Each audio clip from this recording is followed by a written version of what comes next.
Sir. பெண்கள் அப்படி பேசாதீங்கன்னு அவர் சொல்லியிருந்தா இன்னைக்கு நான் இதை இழந்திருக்க மாட்டேன் சார். அந்த ஒரு வார்த்தை அவர் சொல்லியிருந்தாருன்னா உன் குழந்தையே இழந்திருக்க மாட்டேன் அப்படிதானே சொல்லி அவர் சொல்றாருன்றதை தாண்டி நீ உன் குழந்தைக்கான முதல்ல முக்கியத்துவத்தை கொடுத்து உன் வேலையை உன் ஹெல்த்த உன் குழந்தைக்கு என்ன தேவை அப்படின்னு பாத்துருந்தேன்னா உனக்கு அபார்ட் ஆயிருக்காது.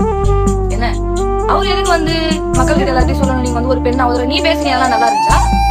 நீ சிஎம் அவர்களை பேசும்போது நல்லா இருந்துச்சு, மத்த இன்ஃபுளுசரை பேசும்போது நல்லா இருந்துச்சு. அப்ப உனக்கு வயிற்றுல குழந்தை இருக்கு நம்ம பேசக்கூடாது, நம்ம ஹெல்த் முக்கியம் அப்படின்னு நினைச்சிருக்க. அதை விட்டுட்டு நீ எங்க சொம்பு தூக்கிட்டு உனக்கு நல்லாவே தெரியும். பேசலாம். நீ உண்மையிலேயே நீ குழந்தை இழந்திருக்கியான்னு எனக்கு தெரியல. ஆனா இழந்திருந்தா அதோட வலி என்னன்னு எனக்கு தெரியுது, புரியுது. பெண்கள் எல்லாருமே புரியும். பெண்கள் தாய்மை அடைந்தாதான் குழந்தையோட வலியை வேலை புரியுமான்னு கேட்டா கிடையாது. பெண்கள்னாலே ஒரு குழந்தையோட வலி என்னன்னு தெரியும்.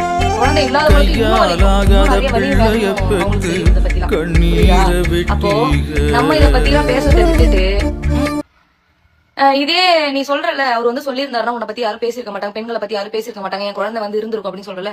உங்க கட்சியில இருந்து டிஎம்கே கட்சியில இருந்து எவ்வளவோ பண்றாங்களே ஜூலி.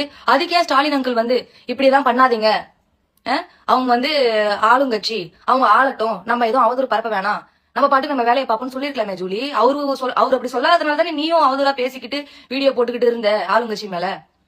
இப்ப அவரு தான் காரணம். அவர் சொல்லியிருந்தாருன்னா குழந்தை இருந்திருக்கும்னா